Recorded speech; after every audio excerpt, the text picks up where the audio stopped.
Welcome to another chapter of Harry Potter and the Philosopher's Stone. Ready your owls, because I'm taking you on an adventure. Chapter 3, Letters from No One.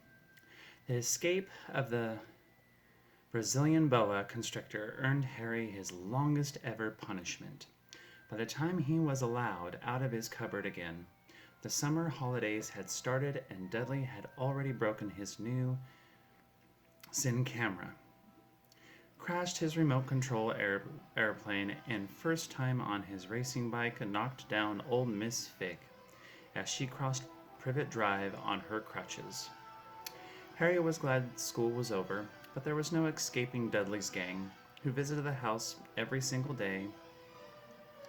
Pierre's, Dennis, Malcolm, and Gordon were all big and stupid, but as Dudley was the biggest and stupidest of the lot, he was the leader. The rest of them were all quite happy to join in Dudley's favorite sport, Harry hunting. This is why Harry spent as much time as possible out of the house, wandering around and thinking about the end of the holidays, where he could see a tiny ray of hope.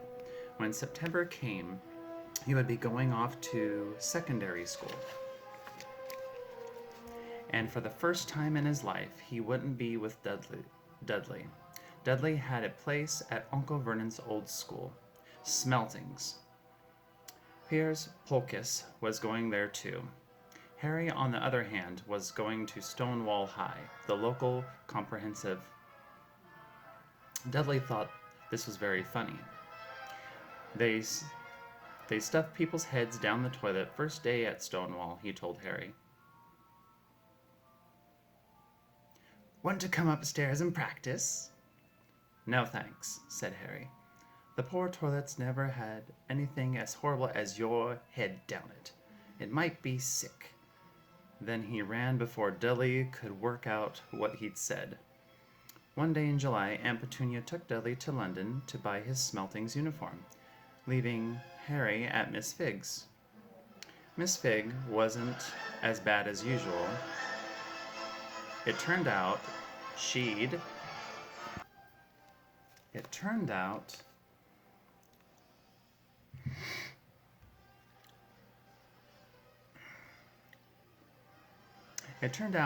broken her leg tripping over one of her cats, and she didn't seem quite as fond of them as before.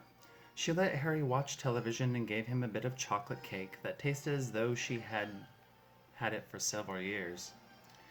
That evening, Dudley paraded around in the living room for the family in his brand new uniform. Smeltings boys wore maroon tailcoats and orange knickerbockers and flat straw hats called boaters. They also carried knobbly sticks used for hitting each other while the teachers weren't looking. This was supposed to be good training for later life.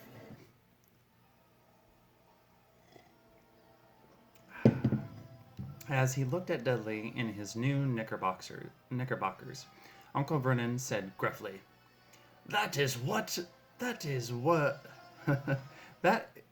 it was the proudest moment of his life. Aunt Petunia burst into tears, and said she couldn't believe it was her ickle Duddykins. He looked so handsome and grown up. Harry didn't trust himself to speak. He thought 2 of his ribs might already have cracked from trying not to laugh. There was a horrible smell in the kitchen next morning when Harry went in for breakfast. It seemed to be coming from a large metal tub in the sink. He went to have a look. The tub was full of what looked like dirty rags swimming in gray water. What's this? He asked Aunt Petunia. Her lips tightened, as they always did if he dared to ask a question. Your new school uniform, she said. Harry looked in the bowl again. Oh, he said.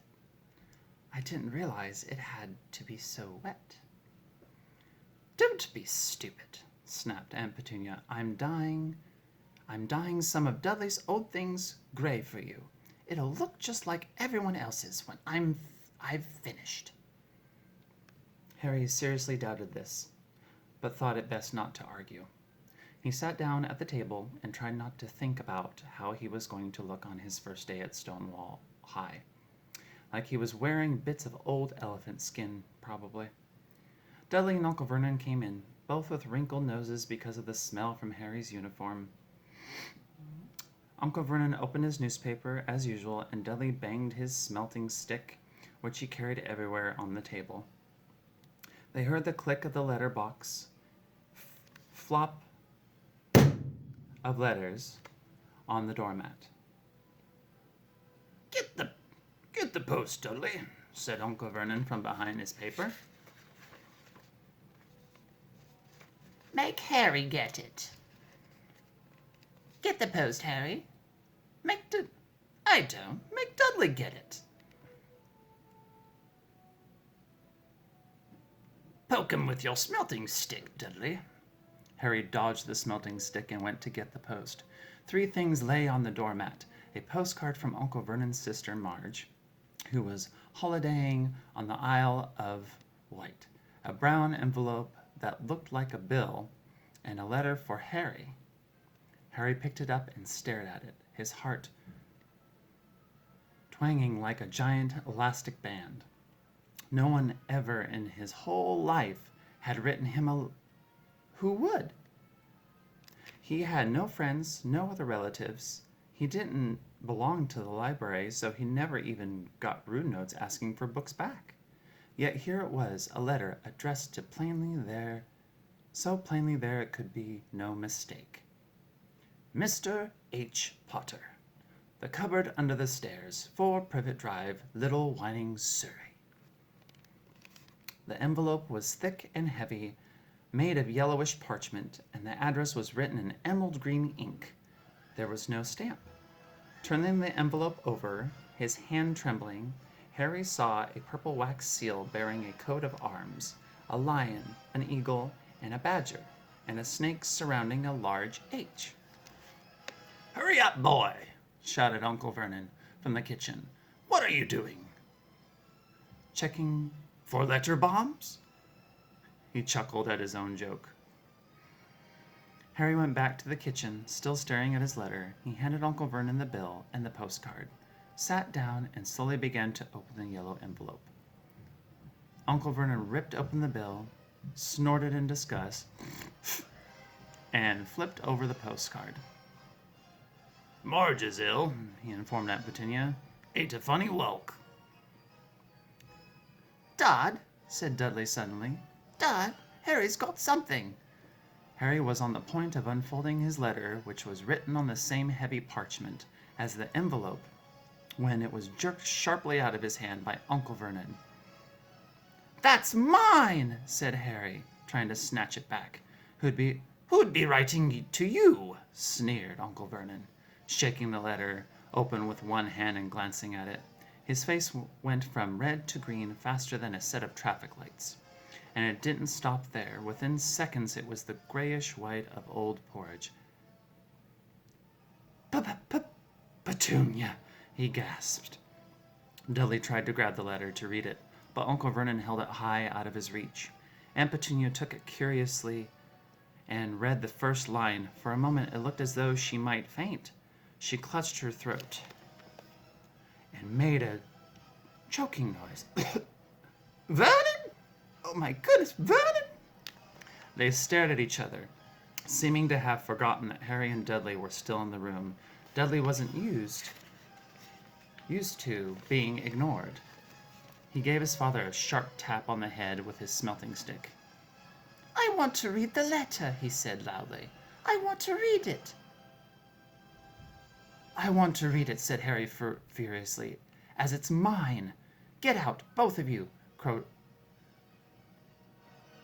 Uncle Vernon, stuffing the letter back inside the envelope. Harry didn't move. "I want my letter," he shouted. "Let me see it," demanded Dudley. "Out!" roared Uncle Vernon, and he took both Harry and Dudley by the scruffs of their necks and threw them into the hall, slamming the kitchen door behind them. Harry and Dudley promptly had a furious but silent fight over who would listen at the keyhole. Dudley won, so Harry, his glasses dangling from one ear, lay flat on his stomach to listen at the crack between the door and floor.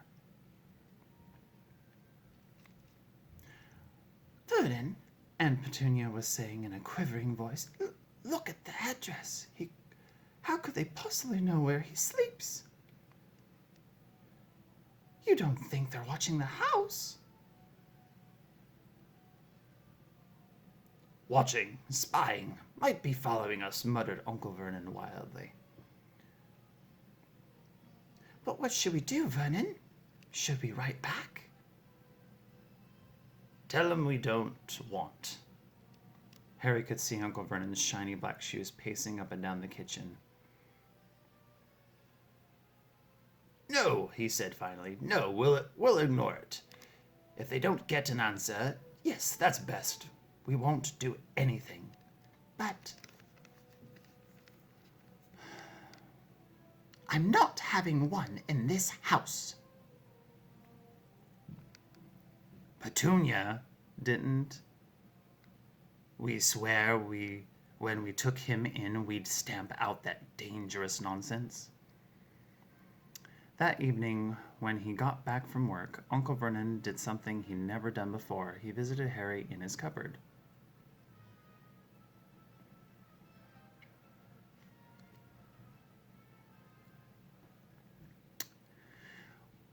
Where's my letter?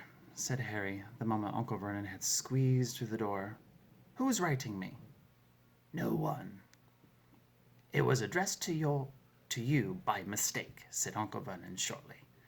I have burnt it. It was not a mistake, said Harry angrily. It had my cupboard on it. Silence! Yelled Uncle Vernon, and a couple of spiders fell from the ceiling.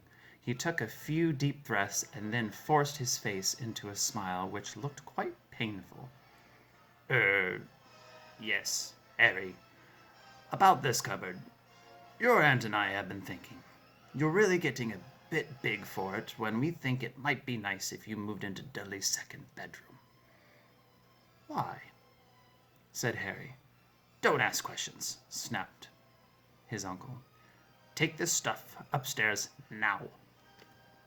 The Dursleys' house had 4 bedrooms, one for Uncle Vernon and Aunt Petunia, one for visitors, usually Uncle Vernon's sister, Marge, one where Dudley slept, and one where Dudley kept all the toys and things that wouldn't fit into his bedroom. It only took Harry one trip upstairs to move everything he owned from the cupboard to this room. He sat down on the bed and stared around him. Nearly everything in here was broken. The month-old Cine camera was lying on top of a small working tank Dudley had once driven over next door's dog. In the corner was Dudley's first ever television set, which he'd put his foot through when his favorite program had been canceled. There was a large bird cage, which had once held a parrot that Dudley had swapped at school for a real air rifle, which was up on a shelf with the end all bent because Dudley had sat on it. Other shelves were full of books. They were the only things in the room that looked as though they've never been touched. From downstairs came the sound of Dudley bawling at his mother.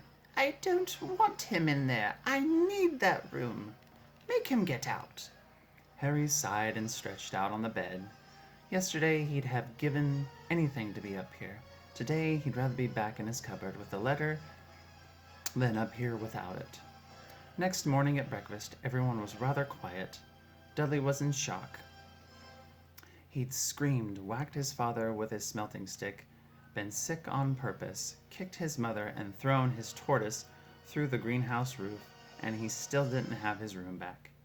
Harry was thinking about this time yesterday and bitterly wishing he'd opened the letter in the hall. Uncle Vernon and Aunt Petunia kept looking at each other darkly. When the post arrived, Uncle Vernon, who seemed to be trying to be nice to Harry, made Dudley go and get it. They heard him banging things with his smelting stick all down the hall. Then he shouted, "There's another one! Mr. H. Potter, the smallest bedroom, 4 Privet Drive." With a strangled cry, Uncle Vernon leaped from his seat and ran down the hall. Harry right behind him. Uncle Vernon had to wrestle Dudley to the ground to get the letter from him, which was made difficult by the fact that Harry had grabbed Uncle Vernon around the neck from behind. After a minute of confused fighting in which everyone got hit a lot by the smelting stick, Uncle Vernon straightened up, gasping for breath, with Harry's letter clutched in his hand. "Go to your your bedroom," he wheezed at Harry. "Dudley, go, just go." Harry walked around and round his new room. Someone knew he had moved out of his cupboard, and they seemed to know he hadn't received his letter. Surely that meant they'd try again, and this time he'd make sure they didn't fail. He had a plan. The repaired alarm clock rang at 6 o'clock the next morning. Harry turned it off quickly and dressed silently. He mustn't wake the Dursleys. He stole downstairs without turning on any of the lights. He was going to wait for the postman on the corner of Privet Drive and get the letters from number 4 first. His heart hammered as he crept across the dark hall towards the front door. "Ogh!" Harry leaped into the air. He'd trodden on something big and squashy on the doormat. Something alive. Lights clicked on upstairs, and to his horror, Harry realized that the big squashy something had been his uncle's face. Uncle Vernon had been lying at the foot of the front door in a sleeping bag, clearly making sure that Harry didn't do exactly what he'd been trying to do. He shouted at Harry for about half an hour and then told him to go and make a cup of tea. Harry shuffled miserably off into the kitchen, and by the time he got back, the post had arrived. Right into Uncle Vernon's lap. Harry could see 3 letters addressed in green ink. "I want," he began, but Uncle Vernon was tearing the letters into pieces before his eyes. Uncle Vernon didn't go to work that day. He stayed at home and nailed up the letterbox. "See," he explained to Aunt Petunia through a mouthful of nails, if they can't deliver, then they'll just give up." "I'm not sure that'll work, Vernon." "Oh, these people's minds work in strange ways, Petunia. They're not like you and me," said Uncle Vernon, trying to knock in a nail with the piece of fruit cake Aunt Petunia had just brought him. On Friday, no fewer than 12 letters arrived for Harry. As they couldn't go through the letterbox, they had been pushed under the door, slotted through the sides, and a few even forced through the small window in the downstairs toilet. Uncle Vernon stayed at home again. After burning all the letters, he got out a hammer and nails and boarded up the cracks around the front and back doors so no one could go out. He hummed, "Tiptoe through the tulips," as he worked, and jumped at small noises. On Saturday, things began to get out of hand. 24 letters to Harry found their way into the house, rolled up and hidden inside each of the 24 eggs that their very confused milkman had handed Aunt Petunia through the living room window. While Uncle Vernon made furious telephone calls to the post office and the dairy, trying to find someone to complain to, Aunt Petunia shredded the letters in her food mixer. "Who on earth wants to talk to you this badly?" Dudley asked Harry in amazement. On Sunday morning, Uncle Vernon sat down at the breakfast table looking tired and rather ill, but happy. "No post on Sundays," he reminded them happily as he spread marmalade on his newspapers. "No damn letters today!" Something came whizzing down the kitchen chimney as he spoke. and caught him sharply on the back of the head. Next moment, 30 or 40 letters came pelting out of the fireplace like bullets. The Dursleys ducked, but Harry leapt into the air, trying to catch one. Out! Out! Uncle Vernon seized Harry around the waist and threw him into the hall. When Aunt Petunia and Dudley had run out with their arms over their faces, Uncle Vernon slammed the door shut. They could hear the letters still streaming into the room, bouncing off the walls and the floor. That does it, said Uncle Vernon, trying to speak calmly but pulling great tufts out of his mustache at the same time. I want you all back here in 5 minutes, ready to leave. We're going away. Just pack some clothes. No arguments. He looked so dangerous with half his mustache missing that no one dared argue. 10 minutes later, they had wrenched their way through the boarded-up doors and were in the car, speeding towards the motorway. Dudley was sniffling in the back seat. His father had hit him around the head for holding them up while he tried to pack his television, video, and computers in his sports bag. They drove and they drove. Even Aunt Petunia didn't dare ask where they were going. Every now and then, Uncle Vernon would take a sharp turning and drive in the opposite direction for a while. Shake 'em off, he would mutter when he did this. They didn't stop to eat or drink all day. By nightfall, Dudley was howling. He never had such a bad day in his life. He was hungry. He missed 5 television programs he'd wanted to see, and he'd never gone so long without blowing up an alien on his computer. Uncle Vernon stopped at last outside a gloomy-looking hotel on the outskirts of a big city. Dudley and Harry shared a room with twin beds and damp, musty sheets. Dudley snored, but Harry stayed awake, sitting on the windowsill, staring down at the lights of passing cars and wondering. They ate stale cornflakes and cold tinned tomatoes on toast for breakfast next day. They had just finished when the owner of the hotel came over to their table. "'Scuse me, but is one of you Mr. H. Potter? Only I got about an 100 of these at the front desk. 100 of these at the front desk." She held up a letter so they could read the green ink. "Mr. H. Potter, room 17, Railview Hotel, Cokeworth." Harry made a grab for the letter, but Uncle Vernon knocked his hand out of the way. The woman stared. "I'll take them," said Uncle Vernon, standing up quickly and following her from the dining room. "Wouldn't it be better just to go home, dear?" asked Aunt Petunia. Aunt Petunia suggested timidly, hours later, but Uncle Vernon didn't seem to hear her. Exactly what he was looking for, none of them knew. He drove them into the middle of a forest, got out, looked around, shook his head, got back in the car, and off they went. The same thing happened in the middle of a plowed field, halfway across a suspension bridge and at the top of a multi-story car park. "Daddy's gone mad, hasn't he?" Dudley asked Aunt Petunia dully late that afternoon. Uncle Vernon had parked at the coast, locked them all inside the car, and disappeared. It started to rain. Great drops beat on the roof of the car. Dudley sniveled. "It's Monday," he told his mother. "The great Humberto's on tonight. I want to stay somewhere with a television." Monday. This reminded Harry of something.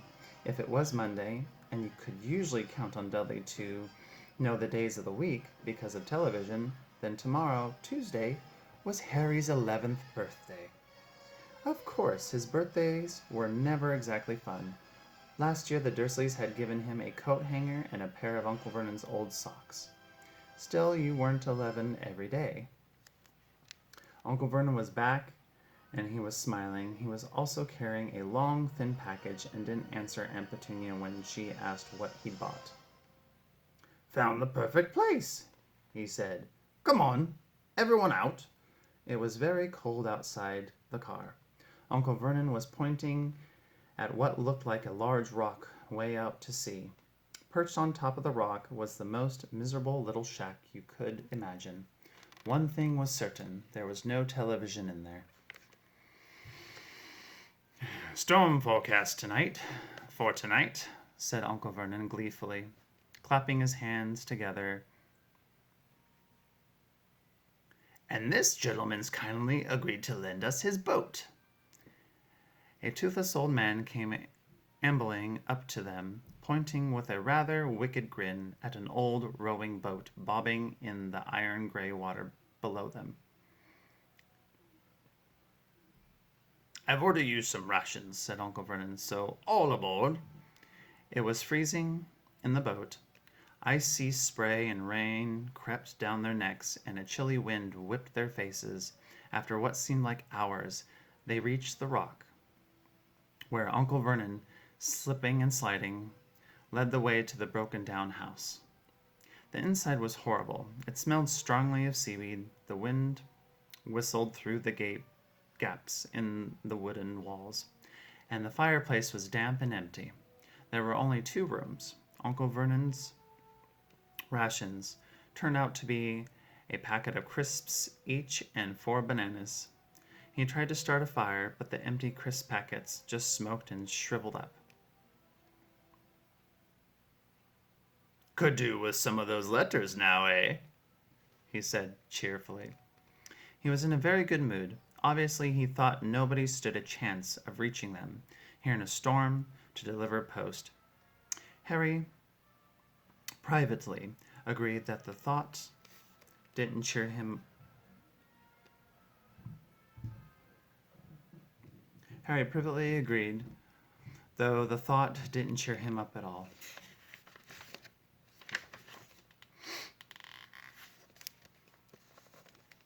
As night fell, the promised storm blew up around them. Spray from the high waves splattered the walls of the hut, and a fierce wind rattled the filthy windows. Aunt Petunia found a few moldy blankets in the second room and made up a bed for Dudley on the moth-eaten sofa.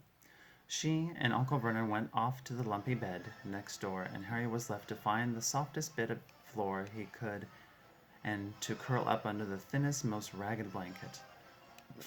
The storm raged more and more ferociously. As the night went on, Harry couldn't sleep.